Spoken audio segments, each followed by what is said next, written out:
Eli McLean. I am the lead cultivator for Happy Valley Agriculture. So the overproduction problem,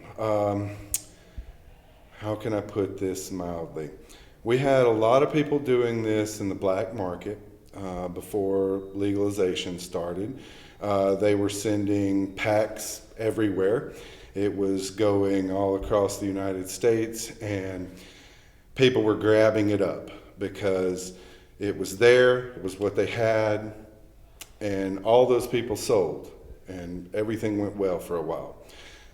Fast forward to legalization, now you've got some of those same people that couldn't adhere to good standards, couldn't adhere to clean standards, couldn't adhere to laws, couldn't adhere to pesticides, and they're now in our market, and they still produce some of that same cannabis that we saw back in those black market days, except now you have a very discerning customer.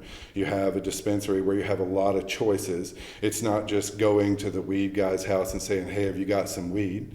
You can go to a dispensary and you can say, I want an indica, I want a sativa, I want a hybrid, I like edibles, I like dabs. And to me, that's the problem. It's not necessarily an overproduction problem. It's a problem that we've got people who are growing substandard cannabis and they're unable to sell it in a savvy market. When you produce a plant indoors, you're always going to have some costs associated with that. You're going to have your HVAC cost, which is electricity, depends on what kind of system you're running. That could be LP gas, it could be a number of things, CO2 gas.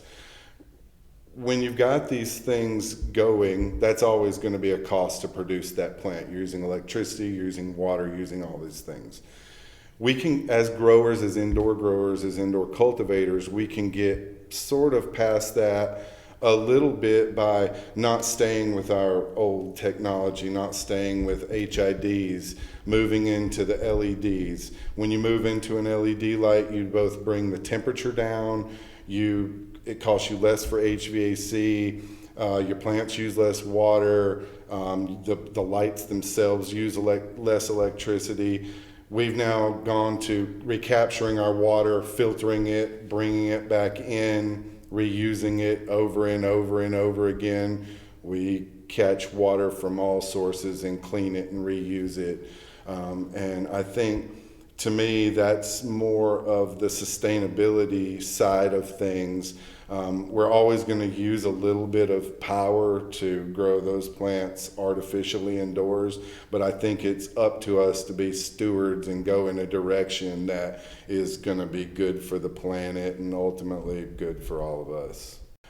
So I would love it if we had a little more education to the consumers, because what I see a lot is, a lot of people just go in and they see all these jars and they don't really understand. They have a price point, and then they tell the bud tender, I have this price point that I want to stick at, and the bud tender says, oh, okay, well, we can offer you this, this, and this.